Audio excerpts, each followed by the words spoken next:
Welcome back to the channel, and today, as promised, I bring you the double review of this week's and last week's chapter of Fairy Tale 484 of its name The Monstrous Six and 485 of its name 5 Days Worth of Food. First of all, something I want to point out, something that became obvious to me in this last chapter 485. The past three chapters have been following a number thread. 483 was the 7 stars, and now 484 is the monstrous 6, and 485 is 5 days worth of food, and the next chapter 486 will be, I believe, if I'm not mistaken, the fourth guest. So they are following a recessive. They are following a countdown from 7 stars, the monstrous 6, and 5 days worth of food, 765. And now we have 4. Probably the next 3 chapters will have 3, 2, and 1. My point is does it actually mean something? Are we facing a countdown towards the defeat of the Spring and 12? It could be. Imagine the chapter with the number 1 on it could be the last one standing. Maybe, I don't know. It just feels like there's a pattern here, but at the same time, there's really nothing to be patterned here. Yes, we know in the last 3 chapters a lot of the Springen fell. In the 7 stars chapter, Neinhard fell. In 484, the monstrous 6, no Spriggan actually fell, but and now allow me to start commentating on the chapter. We see that Fairy Tale consolidated the retake of Argian, so Argian is now under Ishgar's control, and so ultimately meaning that Neinhard, Di Maria, and any other Springer that was there were actually defeated properly. We think it is. Sorry about that, still a little sore on the throat. And then we go to the guild, and we see that Brandish is actually considering to help them into negotiating with August.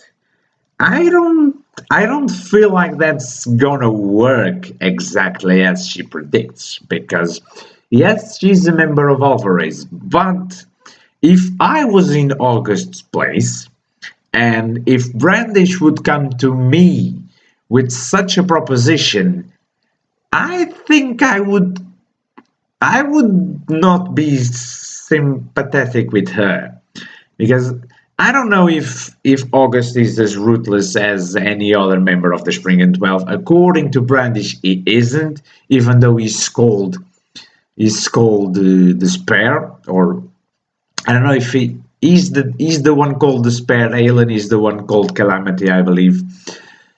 So, but yes, Brandish knows him ever since she was a little girl, so they have the kind of a relation there. But I don't think the man will go, oh, okay, if it's you asking, then I'll settle down and I won't do anything. No. I believe that being one of the apparently oldest looking members of the Spring and 12, I believe August is the one with the utmost loyalty towards Zareth. I lie. The one who I believe has the utmost loyalty to Zareth is the Winter Prince, or the Winter King. I forgot his name, but it's the guy who's right next to Zareth back in the Western Front. But August, I believe August is going to be very, very loyal to Zareth, and I don't think that the negotiations will go smooth as Brandish predicts. And another ratification, August is actually the one called Calamity, and Aelin bears the title of Despair. So I actually swap them over like that. But so chapter 484 sets the matches on 2 fronts. On one side we have the eastern side of Brandish, Natsu, and Lucy were actually going to try and negotiate with August. And then we have the northern side, who's fighting against three members of the Spriggan 12. Lady Aelin, who appeared in the last chapter, which we all believe her to be Ezra's mother. Come on, it's pretty much confirmed right now. And two members of her squad, Juliet's son and High Knee Lunacy, a good naming on them. One is called Sun and the other is called Lunacy, obviously referencing the moon and the sun. I thought it was pretty fun. We we knew that Bradman was there already, and now finally we have the confirmation of the last Springan's name, Rakid. So now all the Springan 12 have been named. Not all of them have appeared. Rakid and Bradman have yet to make a full body. Well, Bradman kind of already appeared in full body, but we haven't actually seen his face. Even in 485, his face is a little bit in the dark. So Bradman and Rickid are yet to be fully faced and fully bodied revealed to us. And so it is, the northern side is pretty much in a very bad spot. One small little detail about chapter 484 before we move on to the next one. Aelin's magic. I believe Aelin's magic to be related to climate changes. She was able to turn a snow-full mountain into a flower bed? Well, into sort of a prairie, into sort of a prairie mountainy area without snow. She managed to make the snow disappear, just like that. So my guess is Aelin's magic is somehow related to climate changes. The ability to change from rain to sunny or from stormy to snowy. It seems like a pretty simple magic. At first, yes, the ability to just change the climate, it doesn't feel that strong to be used in combat. But I don't know. One of the lunacy actually states it's so warm. So maybe some kind of heat magic that not only melted the snow, but somehow she managed to invigorate the nature that was beneath the snow. Who knows? So it may not be a climate magic, a climatic magic, but maybe she's able to move things from one state to the other. I believe there's someone with that magic already. It was Ultear with the Arc of Time magic. She was able to recess or advance things to another state. She was able to like put magmatic rock back into lava state, I believe, or was that from One Piece? That's probably from One Piece Film Z. But Ultear was able to do that, I believe. And there was that guy from the guild where Minerva was for a while, that he was able to turn people back into childs. So time and form changing magics are not new to fairy tale, so Aelin's magic might have something to do with that, or it might be a climate changing magic. Who knows? Maybe we'll find out in 486. So we'll see. Now, as for 485, it was not a very busy chapter. There's really nothing that exciting, except towards the end of it. There's nothing really exciting in it. We see at first, as I said, Brandish, Lucy, and Natsu and Happy going to meet August, and we find out that Mast is tagging along because he still doesn't trust Brandish. And truth be told, neither do I. But it's not that I don't believe that she's actually trying to go and talk to August, but it's just that I don't think she will be able to uphold what she promised. I believe that she will get to August. Yes, she will think, okay, I'll talk to him, but then she'll chicken out. She will, when faced with August, you'll say something like, "Oh, I'm disappointed with you," and then she's gonna snap and says like, "Okay, I can't do this.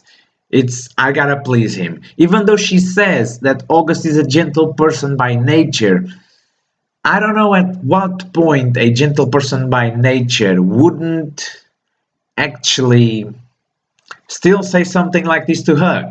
Because after all, she was captured by the enemy.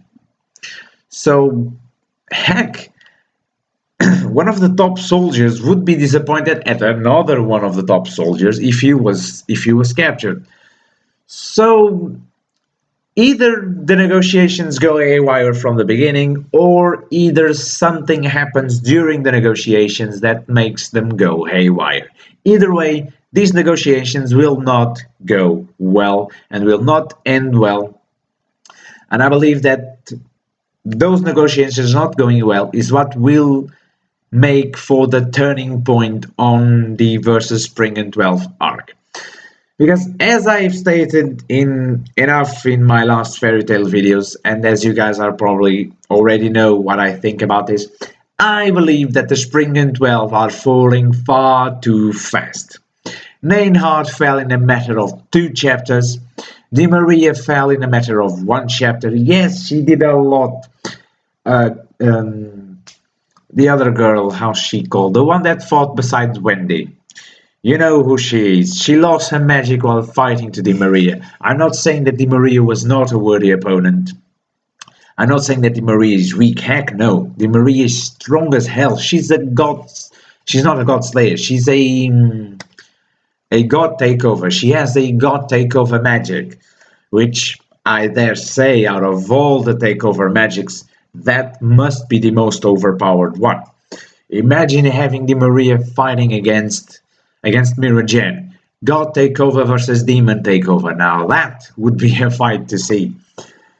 But you guys, I believe you guys catch my feeling when I say that the Spring and 12, for what they are worth a lot. They are falling far too fast.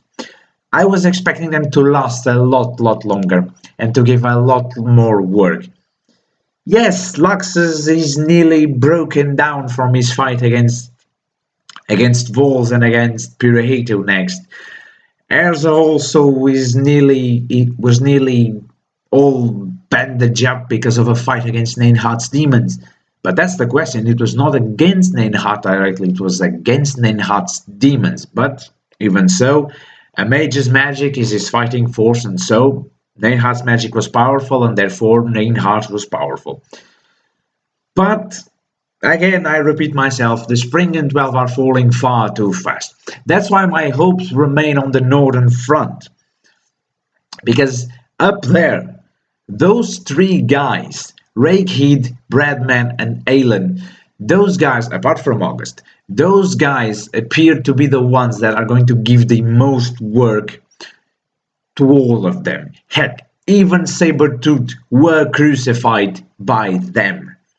So those guys are no laughing matter. But anyway, the chapter goes on. They find a new means of transportation, a giant happy, because apparently Brandish likes cute things and she's all girly like with giant happy. We get a little bit of a sneak peek on how Kanna's doing against Mavis. And Mavis even says that she looks like Zara. You know, the girl that was an illusion, and we all got very sad when we discovered that she was an illusion. But anyway, things happen and manly tears fall down our faces when we find out those things. We call them manly sweat, so just to give that idea, men don't cry, men sweat from the eyes. Anyway, and then she quickly takes that statement, and yes, she says again that she will not be attacking a comrade, she will be saving one. But now the action switches to the northern side of the battle, the sacred mountain Zonia, where the monstrous six that were presented in the last chapter, Miragen, Helfman, Pentalili, Gajil, Levi, and Lysana, are fighting against Alvarez soldiers. And we see Sabertooth's master Sting actually very, very down. Feeling very, very down. But Yukino slaps him in the face, and Sabertooth bares his fangs against his opponents. And again, here it is, the reference. We're gonna feast for 5 days starting now. Again, with the 5. Last chapter, it was the ending sentence. It was Gajil saying that, oh, what a coincidence, we have 6 monsters here. And in the 7 stars chapter, it was Jalal saying the 7 stars will punish you. Something like that. And now we have Sting saying they're going to feast for 5 days. So the next chapter, called The Fourth Guest, will likely have someone saying, oh, he's the 4th fella appearing here. So therefore he's our 4th guest. Who knows? Who do you think is going to appear? It's going to be one of Alvarez, someone from Fiore. Who knows? The battle drags on, but near the end of the chapter, Bradman appears before the mages again. And interesting detail. They all start throwing blood out of their mouths, like they're. We see one guy just standing there, and all of a sudden he just bursts blood out of his mouth and he falls. So, I obviously, and many of you also guessed, that that is probably fruit of Bradmans magic. The point now is, what kind of magic is it? Is it I'm pointing very much towards illusion magics lately. But is it sort of an illusion magic? People think that they're throwing blood, and that throws them off their guard. Is it actually a physical thing? Do they actually throw blood out of themselves? And why do? Do they get any damage to their internal organs? I don't think that's something that it's something like that, because it would be, first, it would be too overpowered.